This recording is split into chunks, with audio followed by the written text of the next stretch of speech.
오늘의 말씀은 우리에게 많은 도전을 주고 있습니다. 하나님의 인도하심, 성령님의 인도하심을 우리는 어떻게 분별할 수 있을까? 이런 것에 대한 깊은 교훈을 역사적 사건을 통해 우리에게 주님은 증거하고 계십니다.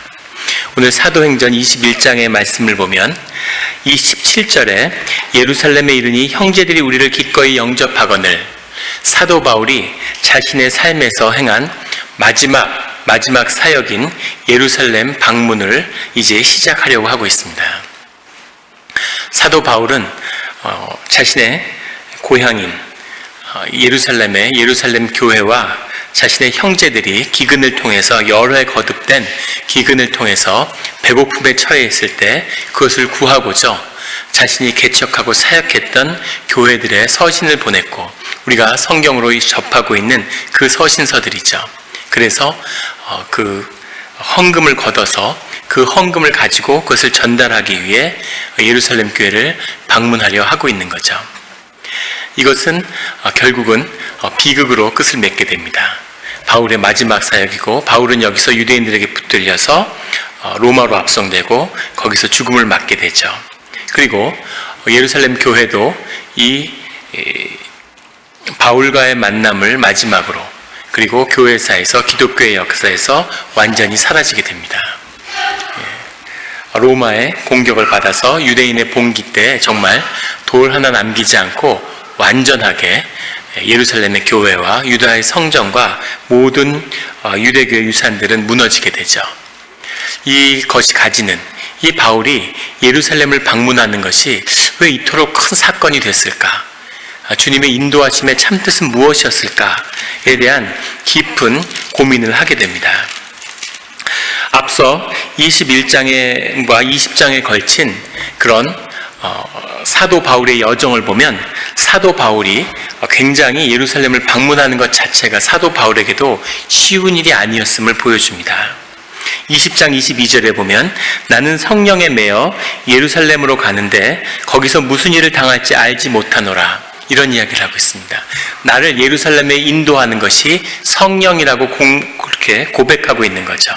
그런데 21장 3절에 가면 그 제자들이 성령의 감동으로 바울더러 예루살렘에 들어가지 말라 하더라. 도로에서 제자들을 만났는데 이 제자들은 성령의 감동을 받아서 성령의 음성으로 예루살렘에 가지 말라고 그렇게 이야기하는 거죠. 그리고 다시 11절에 가면 성령이 말씀하시되, 또 다른 바울의 제자와 동료들은 예루살렘에서 유대인들이 이같이 띠를 임자를 결박하여 이방인의 손에 넘겨주리라. 예루살렘에서 있을 일을 미리 얘기하면서 가지 말라고 이야기하는 거죠. 13절에 바울은 다시, 여러분이 어찌하여 울어 내 마음을 상하게 하느냐? 나는 주 예수의 이름을 위하여 결박당할 뿐 아니라 예루살렘에서 죽을 것도 각오하였노라. 예루살렘에 가는 때 목숨을 각오할 정도로, 죽음을 각오할 정도로 아주 갈등이 증폭되어 있음을 보여주는 거죠. 우리 누가는 사도행전을 사랑과 은혜 가운데서 어떻게든 아름답게 묘사하기 위해서 최선을 다했습니다. 그래서 이 예루살렘의 방문을 굉장히 아름답게, 15장에서도 예루살렘 회의를 굉장히 아름다운 모습으로 그리려고 했지만, 예루살렘 교회와 사도 바울의 갈등은 이미 건널 수 없는 강을 건넌 지 오랜 거죠. 사도 바울이 계속 교회를 개척하는데 이방인을 향한 복음을 선포하는 거죠. 유대인들은 육체의 할례를 받아야, 유대인이 돼야지 예수 그리스도의 복음을 영접할 수 있다고 가르쳤습니다. 그렇게 믿었죠. 아직 우리의 기독교와 유대교라는 것이 분리되지 않는 한 덩어리로 있던 시대였던 거죠. 유대인만이 크리스찬이 될 수 있다고 믿었는데, 그런데 바울은 놀랍게도 유대인은 유대인의 길을 가고 이방인은 예수 그리스도의 그 복음을 유대인의 길을 따르지 않아도 받아들일 수 있다. 육신의 할례를 받지 않아도 마음의 할례를 받으면 된다고 복음을 전한 겁니다. 이것을 예루살렘 교회나 유대교의 지대 지도자들은 용서할 수 없는 거죠. 그 갈등이 얼마나 깊었는지를 바울이 교회를 개척하고 나면 예루살렘 교회에서 선교사가 파송되어 오는 겁니다. 그러면 바울은 쫓겨나고, 또 새로운 교회를 개척하고 또 쫓겨나고, 또 쫓겨나고 자신이 개척했던 교회를 향해서 눈물의 편지를 썼던 이것이 사도 바울의 삶이었죠. 그의 사역이었습니다. 사도 바울의 입장에서도 봐도 예루살렘 교회에 원한과 사무침이 많았을 것 같고, 예루살렘 교회에서도 봐도 모든 사도들이 로드 브라더, 예수님의 동생 야고보의 권위 아래 굴복해 있는데 자칭 사도를 칭하면서 이방인에게서 유대인의 율법을 어기는 이 사도 바울이야말로 용서할 수 없는 눈의 가시 같은 존재였겠죠. 자신의 모교회와 같은 예루살렘 교회를 찾아가는데 사도 바울은 그의 친구들과 그의 동료들과 제자들에게 나는 죽을 각오를 했다, 이렇게 얘기하고 있는 겁니다. 왜 죽을 각오까지 하고 예루살렘으로 다시 돌아가야 했을까? 사도 바울은 알 수 없는 건 사도 바울은 성령의 인도하심으로 예루살렘으로 간다고 얘기하고, 성령의 감동받은 제자와 친구들은 성령의 계시로 가지 말라고 얘기하는 거죠. 성령님은 가라는 걸까요? 말라는 걸까요? 이럴 때 우리는 어떻게 해야 합니까? 그 갈등은 14절에 주의 뜻대로 이루어질지어다 라고 외치는 그 선포로, 주의 뜻대로 이루어지는 것으로 타협을 보고 예루살렘으로 들어가는 거죠. 주님이 어떤 일을 행하시든 주님의 뜻인 걸로 알겠다, 이러고 사도 바울의 뜻대로 들어가는 겁니다. 그래서 17절에 오늘 말씀에 우리를 기꺼이 영접했다는 거죠. 이 우리 안에는 누가가 들어가 있고 디모데도 들어가 있겠죠. 그런데 그 이튿날 바울이 우리와 함께 야고보에게로 들어가니 장로들도 다 있더라. 19절에 바울이 무난하고 하나님이 자기의 사역으로 말미암아 이방 가운데 하신 일을 낱낱이 말하니, 18절에 예루살렘 교회로 들어가지 않고 야고보에게로 들어가니 라고 표현하고 있습니다. 야고보가 예루살렘 교회의 수장이고 그 당시에 근동 아시아의 모든 기독교의 절대적인 권위를 가진 예수님의 동생이고 사도들의 권위 위에 있는 존재였기 때문에 그 절대적인 야고보에게 찾아가서 자신의 사역을 고백하는 거죠. 뒷날 야고보가 죽었을 때 예루살렘에는 바울이 살아있어서 바울이 야고보를 죽였다, 이런 소문이 났었다고 합니다. 역사 기록에 보면 두 사람의 그 미움과 원한이 얼마나 깊게 사람들에게 비춰졌는지를 이해할 수 있는 부분이죠. 실제로 미워했는지는 알 수 없어요. 사도 바울이 자기 삶, 평생에 거쳐서 자신을 박해한 예루살렘 교회가 고난에 처했을 때 우리 마음 같으면 그 쌤통이다, 하나님이 벌 주셨네, 하나님의 뜻을 모르고 나를 평생 괴롭히더니 그게 너희들의 끝이야, 이렇게 생각했을 수도 있는데 자신이 눈물의 편지를 써서 헌금을 해서 그 돈을 가지고 예루살렘 교회를 찾아간 거죠. 20절에 그들이 듣고 하나님께 영광을 돌리고 바울더러 이르되 형제여 그래도 보는 바에 유대인 중에 믿는 자는 수만 명이 있으니 다 율법의 열성을 가진 자라. 예루살렘 교회에 수만 명의 유대인 크리스찬이 있다는 거죠. 정말 예루살렘 교회에 수만 명의 신자가 있었을까에 대한 논란이 많습니다. 수천 명은 됐을 수 있는데 정말 수만 명이었을까? 문자 그대로 얘기했는데 그냥 많은 사람이 있다는 뜻이다. 정말 수만 명이 있었다. 수천 명인데 수만 명으로 좀 부풀렸다. 예나 지금이나 목회자들은 교인의 성도의 수를 부풀리죠. 왜 그럴까요? 총회 같은 데 가면 교인이 적다 그러면은 우습게 볼까봐 그런지 다 이렇게 성도의 수를 부풀리는 거죠. 교인이 한 1000명이다. 그러면 짐작컨대 한 등록교인은 한 500-600명, 출석교인 한 200-300명 되겠구나, 이렇게 받아들이는 거죠. 믿는 자가 수만 명이 있다고 얘기했는데 실제로 수만 명이었을지는 의문이 있습니다. 하지만 많은 유대인 크리스찬이 있었던 거죠. 그들이 다 율법의 열성을 가진 자들이다. 맹렬한 율법주의자들이었다는 거죠. 그런데 이상하지 않습니까? 예수 그리스도의 죽음으로, 십자가의 죽음으로 예수 그리스도의 유대교의 가장 중요한 세 개의 기둥, 성전과 제사장과 속죄제사, 이 세 가지를 완전히 폐하는 것이 예수 그리스도의 십자가의 복음인데, 그런데 이 복음을 받은 자들이 유대교와 율법과 희생제사의 열성을 다하고 있다는 거죠.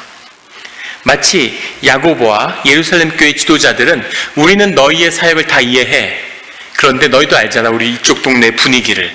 우리 교회 신자들이 너희를 받아들이지 않는다. 이렇게 변명하고 있는 것처럼 보입니다.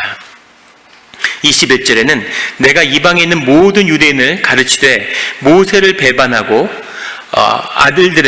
이들들에게 할례를 행하지 말고 아들들에게 또 관습을 지키지 말라 한 다음을 그들이 들었도다. 이렇게 하지 않았죠. 실제 바울은 유대의 율법을 충실히 지키라고 본인도 지켰고 그것을 지키라고 권면했는데 정반대 유대의 율법을 어기고 있다고 그렇게 소문이 났다. 이렇게 이야기를 하는 겁니다. 그러면서 22절에 그것을 어떻게 하면 좋겠나 이렇게 마치 바울의 입장을 이해하는 것처럼 그들이 필연 그대가 온 곳을 들으리니 우리는 괜찮은데 우리 신자들이 우리 교인들이 들으면 가만히 안 있을걸 이렇게 얘기하는 거죠. 23절에 우리가 말하는 이대로 하라. 서원한 네 사람이 우리에게 있으니 서원한 네 사람이 있다는 건 주님 앞에 서원한 나시린에서 기원한 주님께 약속을 한 주님께 무언가 뜻을 이루겠다고 주님의 사역을 감당하겠다고 그렇게 약속한 사람이 넷이 있다는 거죠. 24절에 그들을 데리고 함께 결례를 행하고 주님께 나아가서 주님께 서원하였음을 알리는 그런 결례 예식을 행하라는 거죠. 일정 기간 금식을 하고 가서 속죄 제사를 드리라는 겁니다. 그 속죄 제사를 드릴 때는 사람마다 순양 하나, 암양 하나, 그 다음에 여러 무교병 이런 걸 준비해서 속죄 제물로 드려야 했기 때문에 비용이 상당히 있는 거죠. 서원한 자들이 있는데 아직 결례와 속죄 제사를 못 드리고 있는데 너가 가서 그 사람들과 같이 비용을 내어 머리를 깎게 하라. 그러면 모든 사람이 그대에 대하여 들은 것이 사실이 아니고 그대도 율법을 지켜 행하는 줄로 알 것이라. 너가 가서 그 결례를 행하려고 준비하지만 아직 돈이 없어서 기다리고 있는 사람들이 넷이 있는데 그들과 같이 결례를 행하고 그들의 비용을 다 네가 좀 물어줘. 바울이 돈을 갖고 왔다는 걸 알고 있는 거죠. 네가 돈이 있으니까 그 비용을 좀 대신 내주면 그럼 좋겠다. 이런 제안을 하는 거죠. 25절에 주를 믿는 이방인에게는 우리가 우상의 제물과 피와 목매어 죽인 것과 음행을 피할 것을 결의하고 편지하였느니라 하니 이런 표현들은 사실은 바울을 면전해서 굉장히 모욕 주는 얘기였을 수 있을 것 같습니다. 15장의 예루살렘 회의에서 이미 이방인 선교를 어떻게 하기로 다 결의가 된 부분이죠. 근데 그 부분을 그 잘못된 방향을 다시 한번 확인시키는 거죠. 그러면서 유다 이방인을 향한 그런 선교의 방향은 우리가 정하는 거야. 너는 유대인으로서 결례 행사를 통해서 네가 율법을 행한다는 것을 우리한테 증명해. 이것이 예루살렘 교회가 바울에게 제시한 방안입니다. 26절에 바울이 이 사람들을 데리고 결례 의식을 다 행하고 그리고 속죄 제사를 드렸는데 그것이 빌미가 돼서 그릭 사람을 유대의 성전에 드렸다고 하는 유대의 성전 안에는 이방인의 뜰이 있고 유대인의 뜰이 있어서 이방인도 성전 안에 들어갈 수 있는데 이방인들을 데리고 유대인의 뜰로 들어갔다고 그것을 누명을 씌워서 바울을 죽이려고 하는 거죠. 성전 안에 들어가 보지도 않고 바울이 무엇을 행하는지 보지도 않았는데 밖에 있던 사람들, 에베소에서 올라온 사람들, 에베소에서 올라온 이 유대인들은 바울을 그전부터 아는 사람들이었겠죠. 그러니까 바울을 보자마자 흥분하고 바울을 죽이려고 했겠죠. 이 사건을 아주 우연이고 격분한 유대인들에서 일어난 것처럼 그렇게 묘사하고 있지만 아주 뼈아프게 이 바울을 로마에게 넘긴, 사실 정확히 표현하면 넘긴 게 아니라 직접 죽이려고 했는데 로마인들에게 빼앗긴 이 사람들은 유대인 크리스찬이었다고 하는 겁니다. 초대 기독교의 역사에서 아주 뼈아픈 부분이죠. 왜 이렇게 예루살렘 교회는 바울을 싫어했을까? 또 바울은 이렇게까지 미워하는데 왜 굳이 예루살렘 교회로 가려고 했을까? 성령은 과연 바울이 한 이런 행동을 원한 것이었을까? 그 결과가 왜 바울에게는 삶을 투옥과 순교로 끝맺게 하고 예루살렘 교회는 완전히 무너져버리고 기독교의 역사에서 퇴장하는 그런 결과로 나타나게 됐을까? 이런 많은 의문을 남게 하는 그런 부분입니다. 유대교와 기독교는 왜 하나가 되지 못하고 갈라졌을까요? 같은 배에서 나왔는데. 저는 성경의 구약을 묵상할 때마다 탈무드나 마소라 이런 유대의 전통 그런 기록들을 참조할 때가 많습니다. 그런 걸 읽을 때마다 정말 구약은 히브리 바이블이구나, 그들의 토라구나, 이런 걸 느낄 때가 많아요. 얼마나 깊은 묵상과 오랜 세월 성경에 대한 이해가 있었는가 알고 탐복할 때가 있습니다. 그런데 기독교인들은 유대인을 그런 전통들을 받아들이길 거부할 경우가 많고 아주 싫어할 때도 많죠. 또 유대인들은 사실은 너무 그들의 전통 안에 갇혀서 사실은 이사야나 우리 구약 가운데서도 그리스도와 이방인을 향한 주님의 뜻을 좀 의도적으로 무시하려고 하는, 왜 예수 그리스도를 영접하지 못할까, 이런 안타까움이 있을 때도 있죠. 서로가 깊이 묶여 있으면서 서로를 아는데 서로를 미워하는 그 아픔이 있는 거죠. AIPAC라고 하는 아메리카 이스라엘 퍼블릭 어페어 커미티라고 하는 그런 단체가 있습니다. 다 잘 아시죠? 미국의 3대 이익단체다 이렇게 얘기하지만 3대라는 건 말이 안 되고 무소불위의 절대적인 이익단체죠. 그런 말이 있다 그래요. 미국의 공화당과 민주당이 1년 내내 으르렁대는데 유일하게 한마음 한뜻이 돼서 하나가 되는 날이 있는데 그게 바로 이 에이펙, 미국 이스라엘 공공정책위원회, 이것이 모이는 총회날, 여야와 대통령과 모든 미국의 국회의원이 누가 이스라엘에게 더 잘 보이는가 하는 걸로 한마음이 되는 그런 날이라고 하죠. 이스라엘도 잘 살고 뭐 하나 부족한 게 없는 나라인데 1년에 몇 빌리언 달러를 미국이 무상으로 이스라엘에 차관을 주죠. 그뿐이겠습니까? 이스라엘에 대해서 단 한마디만 삐끗하면 그러면 미국의 정치인들은 다 매장이라고 그러죠. 미국의 대통령이 될 때까지 유대인이 얼마나 막강한 힘을 갖고 있는지는 미국의 대통령이 돼서 미국의 에이펙의 그 의장, 체어맨을 마주할 때까지 아직 미국의 주인이 누구인지 실감을 못한다 그래요. 트럼프 대통령도 앵글로 섹슨의 뭔가 가치가 그런 것을 수호할 것처럼 굉장히 크리스천의 가치를 옹호할 것처럼 그런 행보를 보이다가 대통령이 된 다음엔 180도 바뀌었죠. 미국 대통령 사상 처음으로 예루살렘을 방문하고 통곡의 벽 앞에서 눈물을 흘리는 최초의 대통령이 됐습니다. 언론은 아주 냉소적으로 얼마나 코너에 밀리고 힘든 처지인지 살려달라는 아주 가련한 손길을 내밀었다고 그렇게 표현을 하고 있습니다. 에이펙의 의장인 리 로젠버그라고 하는 그런 사람이 있죠. 미국의 가장 영향력 있는 미국의 밤의 대통령이라고 그렇게 불리는 인물이죠.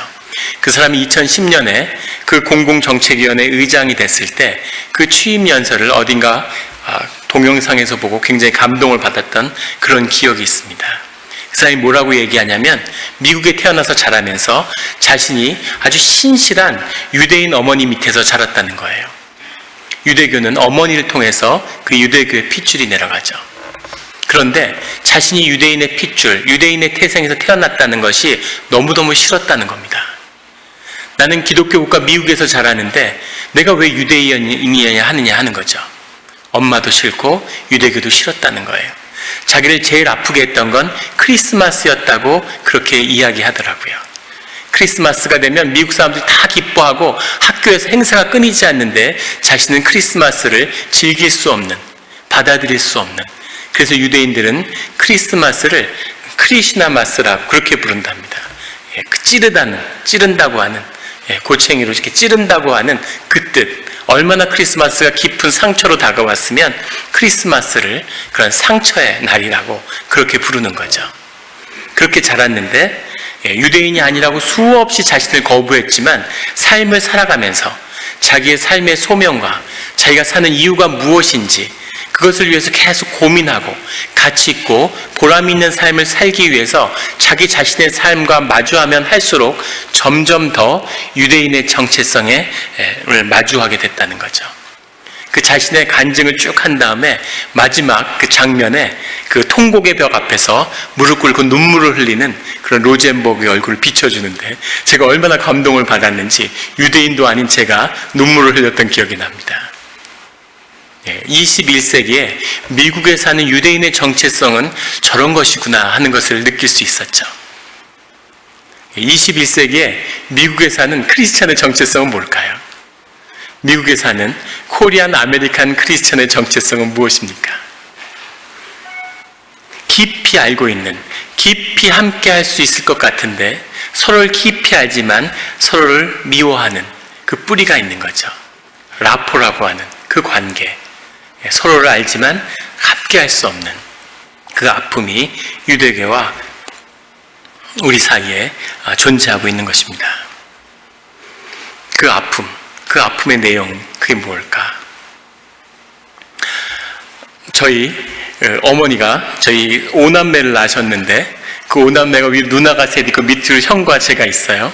그런데 맏아들과 어머니는 아주 특별한 그런 관계를 맺고 있다고 하죠. 영적인 관계를. 또 아버지와 맏딸도 엄마가 상상할 수 없는 또 깊은 그런 라포라고 그러죠. 그런 관계를, 영적인 정서적인 관계를 맺고 있다고 합니다. 제가 96년에 유학을 나왔다가 2007년에 한국에 들어가게 됐는데, 한국에 들어가서 부모님 집에 몇 달을 이렇게 살았어요. 한 6개월 살았는데, 그때 이렇게 살면서 부모님도 저를 잘 모르시지만 저도 부모님을 잘 몰랐구나 이런 생각을 했습니다. 어린 시절 부모님을 떠나서. 그런데 저희 어머니가 저희 형제를 대하는데 제가 막내로서 뭐 이렇게 부모님을 잘 챙기고 어머니를 이렇게 특별히 신경을 썼다는 그런 기억은 별로 없는 것 같습니다. 생일날 선물을 한 기억도 제 기억 속에는 없는 것 같고, 또 외국에 살았기 때문이고 연락도 거의 못 드리는데 몇 달 또는 뭐 몇 주 몇 달씩 연락을 못해도 어머니가 먼저 늘 연락을 하시죠. 그래도 저한테 뭐 서운하거나 그런 빛을 보여주신 적이 한 번도 없어요. 그리고 늘 저의 처지를 안타까워 하시는 거죠. 저는 그런 어머니만을 기억하고 있는데, 같이 집에서 살면서 보니까 어머니는 완전히 다른 모습을 갖고 계신 거예요.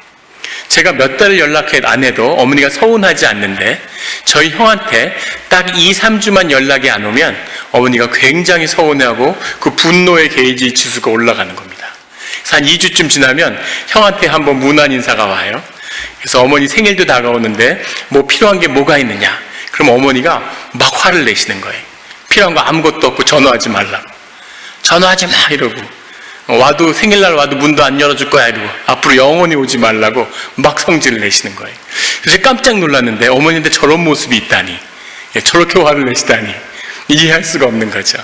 그러면 그 다음날 아무 일도 없었다는 듯이 형이 이렇게 한약을 딱 사가지고 그 박스를 들고서 아주 천연덕스럽게 찾아오는 겁니다. 전화도 하지 말고 앞으로 영원히 찾아오지 말라고 그랬는데, 그래서 어머니가 저렇게 화가 나시다니 좀 수습하기가 쉽지 않겠구나. 다음날 아침에 그걸 찾아와서 그 보약이 얼마나 몸에 좋고 비싼 약인지에 대해서 막 너스레를 떨고 개드름을 피우면서 얘기를 하는 거죠. 그걸 보고 있으면서 영원히 풀리지 않을 것 같은 어머니의 그 분노가 눈 녹듯이 순식간에 사라져버리고 마술처럼 그렇게 기분이 좋아지신 거예요. 그리고 형이 가고 나면 그걸 저한테 자랑을 하시는 겁니다. 야, 이게 네 형이 사온 건데 이게 몸에 그렇게 좋단다 이러면서. 근데 어머니 얼굴 보면서 어머니가 행복하구나, 형이 왔다 가니까 어머니가 굉장히 기쁘시구나 하는 걸 아는 거죠. 뭔가 내가 가늠할 수 없는 깊이 있는 관계가 있는 거죠. 그것이 엄마와 맏아들, 평생 신랑처럼 의지하게 되는 그런 관계고, 또 아버지와 맏딸의 관계일 수도 있는 거죠. 우리가 이해하기 힘든 그런 깊은 그런 관련과 영적인 묶임에 대해서 오늘 보고자 합니다. 그 관계가 바울과 예루살렘 교회 가운데도 있는 거죠. 바울은 예루살렘 교회를 왜 찾았을까? 오늘의 그 답은 아마도 사무엘 하에 있을 수 있을 것 같습니다. 오늘 사무엘하 하의 말씀을 보면 압살롬과 다윗의 이야기죠. 그 일의 시작은 가정사에서 시작됐습니다. 압살롬의 여동생 다말이 있는데 그 다말을 암논이라고 하는 배다른 형제가 좋아하는 거죠. 그래서 좋아하면 그 당시에 그런 시족 결혼이 생행하던 그 상황에서 다윗한테 이야기하고 결혼을 했으면 하는데 춘정에 사로잡혔는지 그 여동생, 배다르지만 여동생을 범하는 거죠. 거기서 한술 더 떠서 만약에 그랬으면 자기 부인으로 이렇게 청했어야 되는데 청하지 않고 소박을 놔서 쫓아내게 되죠. 굉장한 모욕을 주게 되는 겁니다. 그런데 이 사건을 통해서 다윗이 이 사건을 공정하게 처리하지 않죠. 엄청난 범죄를 저질렀는데 이런 결손 가정, 무너진 가정의 전형적인 예죠. 오빠가 여동생을 겁탈했는데 아버지가 그걸 덮으려고 그러는 거예요. 야, 네가 참아. 집안 망신인데. 걔가 제정신이 아니었겠지. 네가 좀 아프지만 걔 인생이 불쌍하지 않냐. 한 번 기회를 주면 안 될까? 이런 식으로 그 모든 피해를 딸한테 전가하고 그냥 넘어간 거죠. 압살롬은 굉장히 분노하게 됐는데 뒤에 가면 압살롬은 아버지를 죽이려고 합니다. 그 2년의 세월 압살롬이 참고 기다리는 그 시간, 복수를 해야지 하고 참고 기다리는 그 시간에 그 어느 때인가 압살롬은 더 이상 다윗은 아버지가 아니다, 이런 결론을 아마 스스로 냈겠죠. 나 아버지를 닮았는지 자기 속도 내보이지 않고 그 시간을 기다리고 있는 거죠. 압살롬에는 오늘 본문 가운데 27절에 딸 셋과 아들 셋과 딸 하나가 있었는데 그 딸 하나의 이름이 역시 다말입니다. 자기의 여동생 이름과 같죠. 다말과 압살롬이 특별하게 압살롬이 자기의 여동생을 어떻게 생각했는지를 보여주고 있죠. 압살롬은 굉장히 아름다운 그런 청년이었어요. 25절에 보면 이런 얘기가 나옵니다. 온 이스라엘 가운데서 압살롬같이 아름다움으로 크게 칭찬받는 자가 없었으니, 너무 잘생겨서 이스라엘에선 최고였다는 거죠. 미국에서 제일 잘생긴 사람을 꼽으라면 누구를 꼽을 수 있겠습니까? 다 뜻에 따라, 보는 눈에 따라 의견이 분분하겠죠. 한국은 어떨까요? 한국의 배우들을 보면 끝이 비누로 끝나는 그 배우들이 다 사랑받고 잘생겼더라고요. 진작에 알았으면 이름을 강윤이 아니라 강빈이라고 지을걸, 이런. 그런데 그래도 사람마다 다 의견이 엇갈리겠죠. 그런데 이때 이스라엘에서는 논란의 여지가 없다는 겁니다. 이스라엘에서 누가 제일 잘생겼냐? 누구나 다 압살롬이라고 얘기한다는 거죠. 머릿결도 아름답고 얼마나 잘생겼는지 성경에 이런 말씀을 남겼어요. 믿어지시지 않을 겁니다. 그는 발바닥부터 정수리까지 흠이 없습니다. 아름다움으로 크게 칭찬받는데 정수리부터 발바닥까지 흠이 없었다고. 발바닥까지 흠이 없었다는 건 뭘까요? 완벽한, 다비드 같은 완벽한 외모를 가졌는데 무좀이 있네? 뭐 이런 걸 수 있겠죠. 근데 그런 흠결도 없는 완벽한 몸을 가진 압살롬이었다는 거죠. 유다 사회는 특히 외모에 약했는데 우상을 섬기지 말라고 해서 우상을 안 만들어서 그랬을까요? 역으로 굉장히 외모를 중시하는 그런 전통을 가진 민족이죠. 현대사회도 마찬가지죠. 외모가 얼마나 중요한 건가는 더 말할 것이 없는데 완벽한 외모와 지혜를 갖춘 그런 사람입니다. 그가 때를 봐서 자기의 배다른 형제인 암논을 죽였어요. 그런데 다말에게 문제를 일으켰을 때 암논을 처벌하지 못했던 것처럼 압살롬이 자기 형제를 죽이고 도망갔는데 역시 다윗은 압살롬을 어떻게 하지 못하는 거죠. 다윗의 상태를 보여주고 있는 겁니다. 그리고 압살롬이 돌아왔는데 압살롬이 돌아오니까 압살롬을 보려고 하지 않아요. 왜 압살롬을 보려고 하지 않을까? 계속 압살롬을 보이지 않으니까 오늘 본문에 나오는 것처럼 요압의 밭에다가 불을 지르는 거죠. 요압이 무슨 짓이냐? 이러니까 내가 왕 앞에 서서 죽을 일이 있으면 죽겠다. 그러니 왕을 만나게 해달라. 그리고 오늘 마지막의 말씀처럼 다윗과 입을 맞추는 것으로 화해를 이루어냅니다. 그 화해를 이루어내는 순간 다윗의 왕국은 무너지는 거죠. 압살롬이 바로 그 다음 15장에서부터 시작하는 다윗의 인생의 최대의 시련이고 가장 비참한 순간인 아들에게 쫓겨서 왕국을 버리고 도망가는, 얼마나 급했는지 심지어는 그 언약궤를 들고 나가려고 그랬어요. 그것을 돌려놓는 그런 모습도 보이고 온갖 비참한 모습을 다 겪죠. 근데 우리가 볼 수 없는 이상한 것은 무엇이냐면 다윗의 왕국이 왜 다윗은 압살롬을 보려고 하지 않았을까? 마지막에 압살롬이 죽은 순간까지도 자기를 죽이려고 했던 그 아들이 죽은 것을 보고 눈물을 흘리고 비통해하죠. 요압이 찾아와서 야, 너를 위해서 싸운 그런 병사들과 용사들은 다 뭐냐? 네가 이렇게 울으면 압살롬이 널 죽였으면 그럼 네가 기뻐했겠니? 그렇게 따지는 거죠. 그리고 나가서 너를 위해 목숨을 건 용사들을 격려해. 또 그렇게 얘기하니까 다윗이 성벽에 올라가서 앉아 있어요. 이러지도 저러지도 못하는. 그런데 그렇게까지 사랑하고 아파하는 아들 압살롬인데 압살롬을 왜 보지 않으려고 했을까? 그보다 더 신기한 건 어떻게 압살롬이 군대가 있는 것도 아니고 자기 따르는 사람들도 있는 게 아닌데 다윗의 아들을 죽이고 살아남고 그리고 화해해서 돌아온 다음에 헤브론으로 좀 가서 하나님께 제사할 수 있게 해주십시오 라고 한 다음에 성벽 앞에서 사람들의 송사를 해결해주고 헤브론에 내려갈 때 유언비어를 퍼뜨렸죠. 압살롬이 왕이 됐다. 그러니까 다윗의 왕국이 한순간에 와르르 무너지는 거죠. 어떻게 이런 일이 있을 수가 있을까? 어떻게 그 견고한 왕자가, 그 권자가 하루아침에 무너질 수가 있을까? 압살롬의 역사함 가운데는 하나님의 뜻이 함께 했겠죠. 하나님의 능력과 성령의 역사가 없이 압살롬이 어떻게 이런 계획을 세우고 이런 일이 성취되겠습니까? 나라가 무너지는. 다윗도 하나님의 뜻 가운데 있고 하나님의 인도하심을 받고 있습니다. 정말 하나님이 하려고 했던 일은 무엇이었을까요? 다윗은 왜 압살롬을 보지 못했을까? 압살롬은 다윗이기 때문인 거죠. 압살롬은 다윗의 아들인데 다윗 자신의 심장을 가진 자기의 가장 원형인 다윗이 누구인지를 보여주는 그것이 압살롬의 모습이기 때문이죠. 압살롬은 아름다운데 다윗이 가장 아름다웠던 하나님 안에서 가장 빛났던 모습을 압살롬이 갖고 있는 겁니다. 예루살렘 벽 앞에서 사람들을 재판하여 주는 압살롬. 그 재판을 몇 번 하니까 사람들이 완전히 압살롬에게 사로잡혀 버리는. 왜 사람들은 압살롬에게 그렇게 사로잡혔을까요? 이미 다윗에게서 무너져 버린 다윗의 모습을 압살롬에게서 보는 거죠. 그것은 뭐냐면 하나님께 붙들린.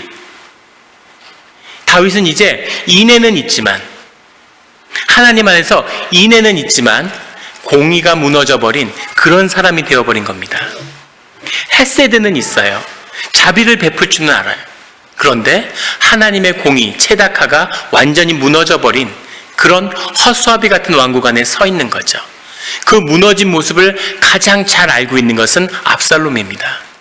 아버지고 자신이 다윗의 원형을 갖고 있기 때문이죠. 무엇이 사람들이 기다리는 모습이고 다윗의 모습이 어떻게 회복돼야 되는지를 압살롬은 알고 있는 거죠. 다윗은 압살롬을 사랑하지만 자신의 모습을 마주하는 것이 두려운 현실 속에 서 있는 겁니다. 그런데 결국은 마주해야 되는 거죠. 하나님이 왜 압살롬을 이런 사건을 통해서 다윗 앞에 세우셨을까? 다윗이 자신의 모습을 찾아야 하기 때문입니다. 하나님의 공의를 회복해야 하기 때문이죠. 하나님이 하고자 하는 뜻을 온전히 이루어야 될 사명이 아직 다윗에게 남아있기 때문이죠. 그 뜻은 다윗에게서 이루어질 수도 있고 압살롬에게서 이루어질 수도 있습니다. 그 뜻은 사울에게서 이루어질 수도 있었는데 다윗으로 옮겨갔죠. 이것이 압살롬에게 있느냐 다윗에게 있느냐를 주님 앞에 서서 주님 앞에 드러내어야 하는 그 순간 앞에 서 있는 거예요. 그런데 다윗은 압살롬을 품는 거죠. 그리고 온갖 순환과 그 비난을 다 견뎌냅니다. 다윗이 보여준 신앙의 참 모습은 하나님이 그 삶을 우겨 싸는 거죠. 좋은 자리로 하나님의 영광으로 복된 시간으로 인도했는데 거기에 취해 있는 다윗한테 네 삶의 진짜는 뭐냐? 네 삶의 정수는 뭐냐? 한번 우겨 싸서 그 안에 있는 것을 드러내라고 그 압살롬을 그 앞에 들이미는 거죠. 그런데 다윗은 좋은 모습을 보였습니다. 죄를 짓고 공의가 무너지고 흐트러진 삶 속에 하나님의 음성을 듣지 못하는 자리에 무너져 있지만 그래도 그 중심에 가장 중심에는 하나님을 향한 경외가 있다는 것을 드러내 보여준 거죠. 가면서 모욕을 당하는데 하나님의 뜻으로 받아들입니다. 법궤를 들고 나갈 수도 있었는데 그런 짓은 하지 않았죠. 하나님을 존중하기 때문에 그 누구든 하나님의 궤가 예루살렘에 있어야 한다는 것을 받아들이는 거죠. 자기는 죽더라도 그래도 하나님은 하나님으로서의 존귀함과 그 높임을 받아야 한다는 것을 보여준 거죠. 다윗은 많은 죄를 지었습니다. 그런데 그 마지막까지 레드라인은 넘지 않았어요. 압살롬은 하나님의 쓰임을 받고 예루살렘을 빼앗은 그 직후에 아히도벨이라고 하는 이스라엘 역사에서 가장 지혜로운 자라는 평을 받는 자죠. 아히도벨을 손에 넣었는데 하나님의 음성을 듣는 것이 아니라 아히도벨의 이야기를 듣고 자기 아버지의 첩들을 겁탈하는 그런 만행을 저지르죠. 아히도벨의 이야기도 놀라운 지략입니다. 내전이에요. 누가 네 편인지 누가 내 편인지 알 수가 없습니다. 사람들이 압살롬을 따르는데 다음날 아버지하고 화해하고 우리끼리는 잘 지내기로 했다 이러면 압살롬을 따랐던 사람들은 다 죽는 거죠. 사람들이 다 두려움에 떠는데 아히도벨이 조언하는 겁니다. 야, 아버지의 첩들을 겁탈해, 공개된 장소에서. 그러면 사람들이 이제 돌아올 수 없는 강을 건넜다고 생각하고 너를 왕으로 받아들일 거야. 근데 그것은 아히도벨의 아주 뛰어난 지혜지만 하나님이 보시기에는 넘을 수 없는 강을 건넌 거죠. 레드라인을 넘은 겁니다. 하나님의 안에서 그 뜻을 따라가지 못할 때도 있어요. 죄를 지을 때도 있습니다. 하나님을 거역할 때도 있죠. 그런데 중요한 것은 레드라인을 절대 넘어서는 안 된다는 겁니다. 교회에서 다툴 수도 있고 싸울 수도 있습니다. 하지만 거기에도 선이 있어요. 주님이 용납하실 수 있는 그 선을 넘어가면 안 되는 겁니다. 아이들이 싸울 수도 있죠. 부모 아래서. 싸우면서 크는 거죠. 생명이니까. 아이들이 집에서 싸우는데 망치를 들고 나면 어떻게 되겠습니까? 식칼을 들고 나면 어떻게 되겠습니까? 그런 건 부모가 용납할 수 없는 일인 거죠.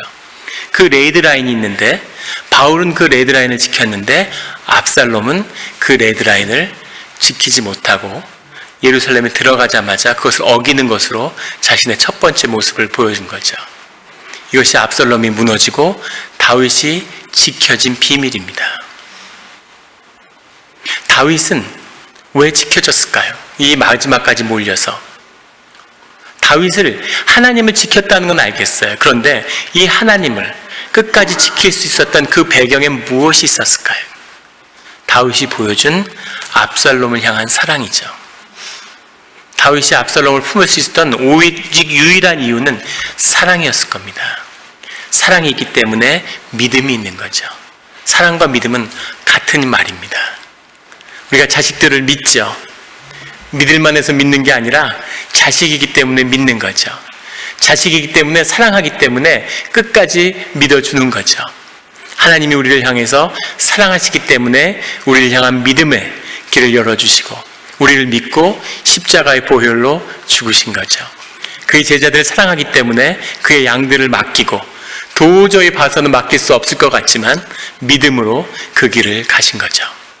우리가 주님을 사랑하기 때문에 우리가 주님 뜻 안에서 주님을 분별하지 못하고 온갖 어려운 고난 속에서도 여전히 주님을 따르고 주님을 놓지 않는 것은 그 믿음의 중심에는 주님을 사랑하기 때문입니다.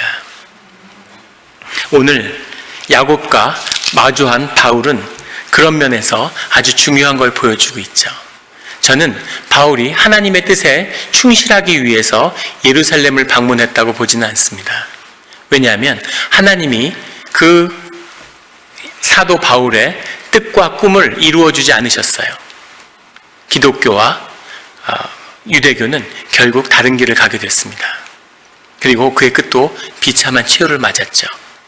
저는 오히려 바울을 보면서 바울에게 하나님이 구하셨던 건 정말 그 제자들이나 친구들에게, 동료들에게 보여줬던 환상처럼 바울은 완전히 새로운 길을 가야 되는데 바울은 유대교의 정체성을 버릴 수 없는 거죠.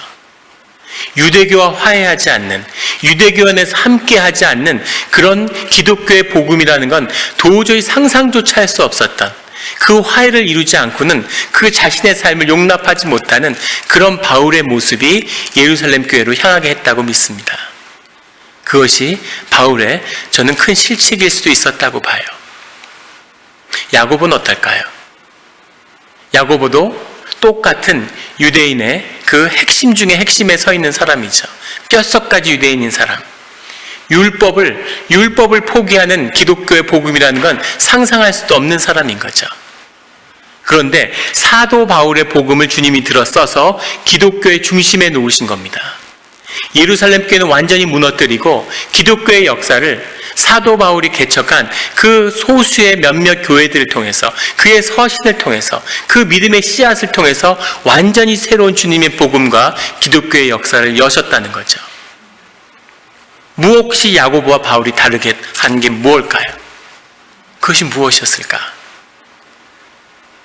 우리가 주님의 뜻을 잘못 알아들을 수도 있고, 불순종할 수도 있고, 오해할 수도 있고, 실수할 수도 있습니다. 그런데 중요한 것은 사도 바울은 하나님을 사랑하는 것처럼 예루살렘 교회를 사랑했다는 거죠.